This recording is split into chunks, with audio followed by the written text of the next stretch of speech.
Welcome back to Real-ationship Goals, a podcast all about exploring the realities and complexities of healthy relationships. Real-ationship Goals is a project of the Prevention and Education team at the Advocacy Center for Crime Victims and Children in Waco, Texas. If you or someone you know has experienced sexual violence or harassment and is seeking support services or needs more information, links to resources and our hotline number can be found in the description. The views expressed in this podcast are those of the hosts and guests and do not necessarily reflect those of their organizations or affiliates.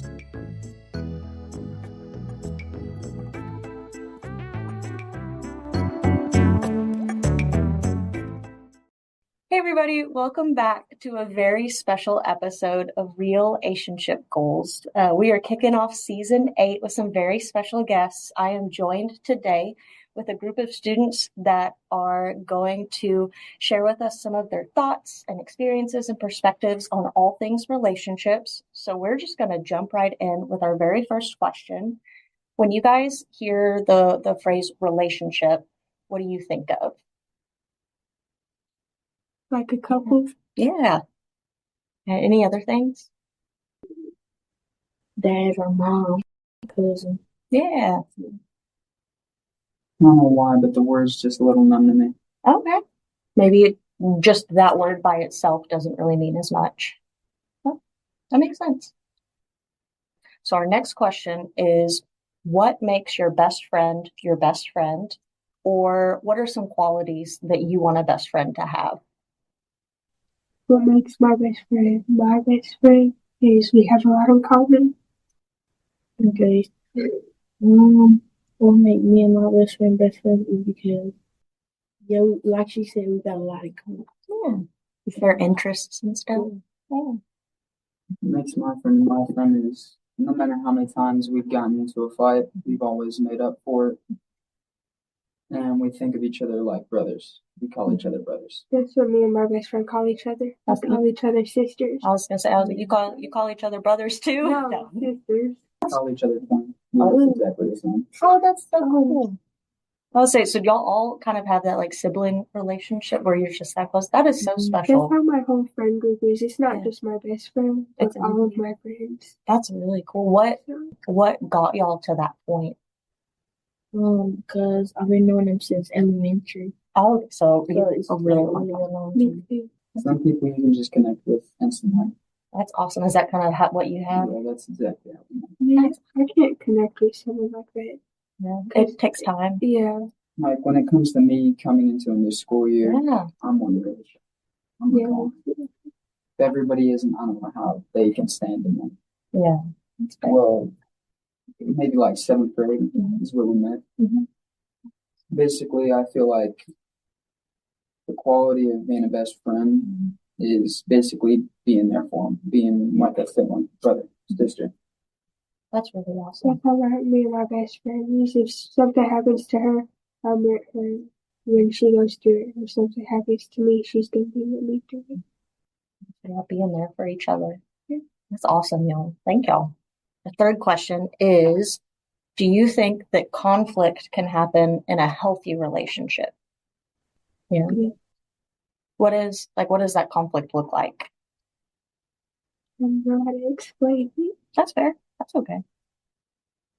I would say you were talking about that a second ago, I think, with... Well, conflict. Yeah. Conflict can happen in any healthy relationship, any type of relationship. Friendship, love, anything. What are some ways that you and your best friend, your brother, kind of work through some of those fights that y'all have? I would say, or any of y'all, whenever you get into a disagreement with your friends, like how do you work it through? When we get in a disagreement, we end up saying sorry to each other and we're like close again. Apologizing. Yeah, that's a huge part. And then we'll probably take a day or two and just don't talk to each other. Yeah. Do that. Taking some space. Yeah, taking some space. But I feel like when we take space, when we need it, it makes us stronger. Oh, okay, yeah. That makes sense. Like it brings us closer. I've heard it's kind of like that. Like, have y'all ever heard about whenever you break a bone, the way that it grows back stronger in the place where it was originally broken? Sometimes I think that's how like conflict can be whenever you work through it and like talk through it and apologize in like a healthy way. So that's really cool to hear. Normally, me and my brother get through our conflicts by just snagging, Yeah. What is that like? sharing some like bag of chips, Okay. something stupid. Yeah. So just like a small thing, like a tension breaker. Yeah, that's awesome. Thank y'all. Our next one, what characteristics or what things do you think make up a healthy relationship? So what are some things that make a relationship healthy? Honesty. Yeah. I feel like if you're honest with that person, there wouldn't be as much arguments or disagreements. Mm-hmm. If you're on the same page. Yeah. Having trust, like believing in them, because you never know. Yeah. You got to be able to trust them in order to be their friend or whoever it is. Yeah. That's true for all kinds of relationships. What else? What else do they need? Love each other and respect too. They got to treat each other with respect. And treat them how you want to be treated. Something that I always, anytime that we talk about like healthy relationships or just relationships in general, my favorite thing that I always like to say that is so important for relationships, but so often we forget to talk about it is fun. Like it's so important you have fun with the people you spend time with. Like because one day they're not going to be there. Yeah. So you're going to want to spend as much time as you can with them. And like what y'all were saying earlier, like these are folks that you have things in common with, or it's somebody that you just instantly connect with. Like that happens for a reason, and you want to enjoy your time together. So fun. You want to enjoy it because your best friend can turn into your enemy. So, or you never know when God's ready for them to go home. You don't know how much time you have. Yeah. What are some other things that make like a relationship healthy? Friendships or romantic relationships, like with a boyfriend or a girlfriend? So like having speak to them when you're not allowed to speak to them. What do you mean? Say my friend gets in trouble. He accidentally does something bad or something like that. Yeah. He knows I've been going through a tough time or something. I'll talk to his mom and we'll be able to talk to each other. That's really, yeah, because you're such like a supportive person for each other. Yeah.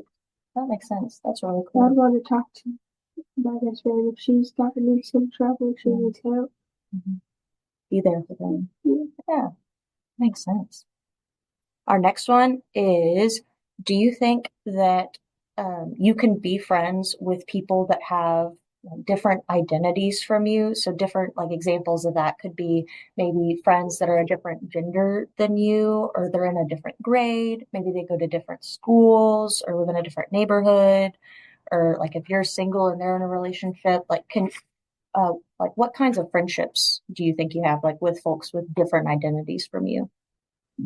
I feel like I could have a relationship with anyone. Like whether if they're far from me or close from me. Yeah. I have friends that goes to different schools and we just, still close in different neighborhoods too. I have a friend, she lives in New York, so it's a different state. But I've known her since first grade elementary. That's awesome. We still talk to this day.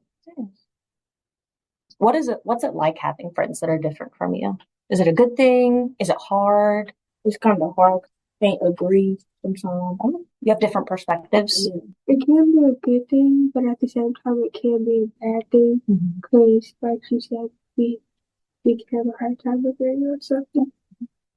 Yeah. So I'll say, so distance, you can have relationships with people of all kinds of different experiences and things. That's really cool. Your next one is, do you have boundaries established in your relationships? Yeah. Yeah. Like what kind of boundaries?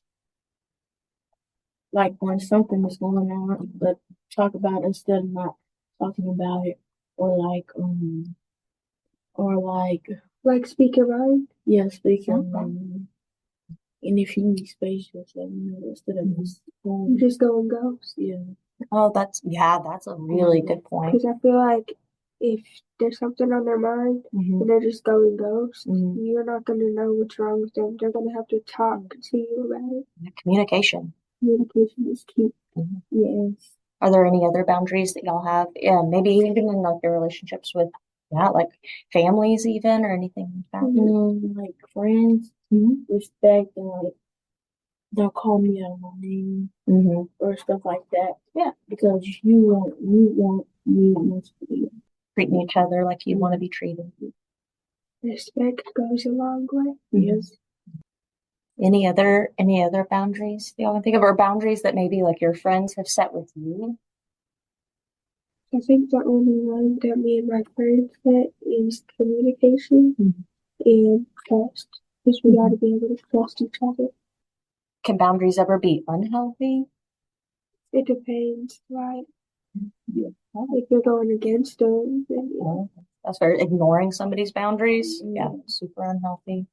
I also think of something that I think it doesn't even count as boundaries. Like if you're trying to set a boundary for someone else, like boundaries are a very personal thing that like I set for myself. Like, okay, like I'm not comfortable with like this kind of physical thing or like this kind of physical contact, but you can't set it for somebody else if you can't do this. Like that's not healthy, I think. It's like telling them to do something, but you're not doing it. Yeah.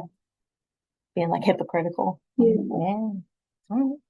Our next one is a fun one. It is very divisive in our office. All of my coworkers have strong opinions on it, but do you mix friend groups? Yes or no? Why or why not?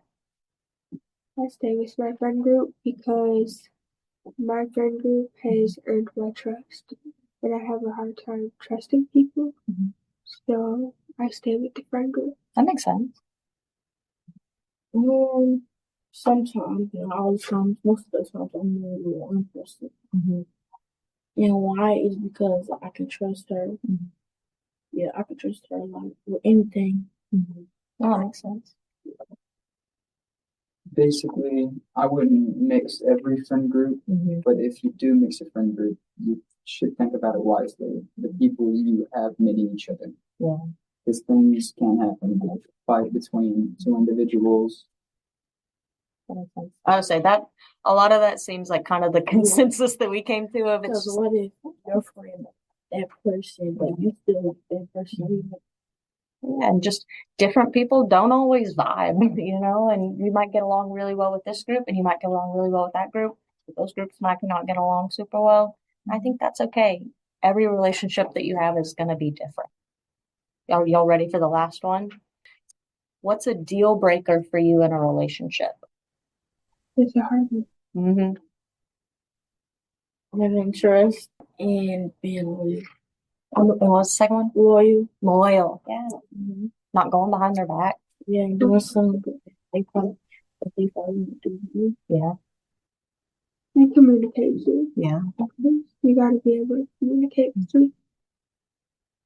I also think of like how I feel whenever I'm around them. Like if I'm around somebody and I constantly find myself either feeling bad about myself or I'm not having a good time. Like I think about folks, we were just talking about this the other day too, me and my coworkers, about like how sometimes there are people that are always angry about everything or are always having a bad time no matter what you do.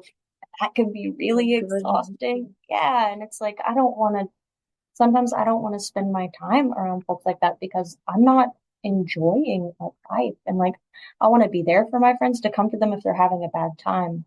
But if you're having a bad time all the time and making others feel bad, what are some other deal breakers that we have? Anything else y'all can think of? Don't break trust. Yeah. What are some ways that folks can do that? Like, what are some things that break your trust? Without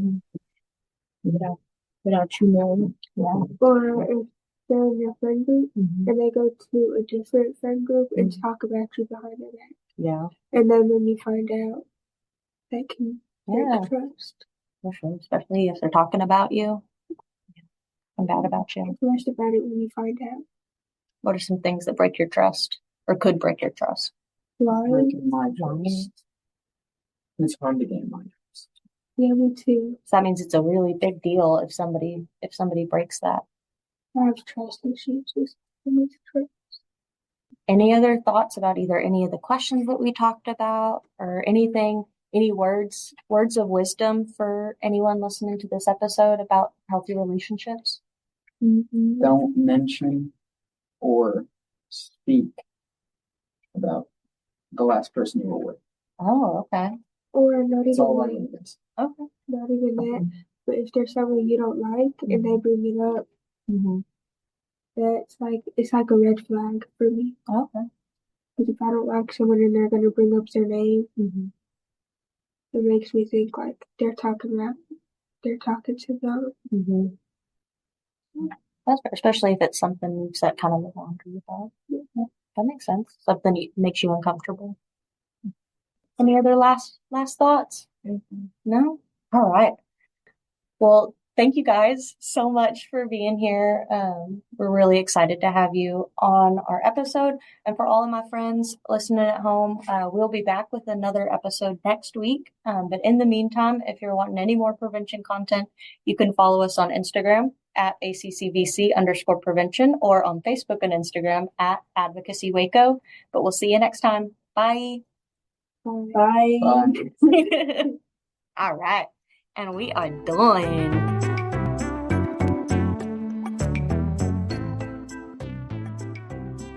Thanks so much for tuning in to Real-ationship Goals.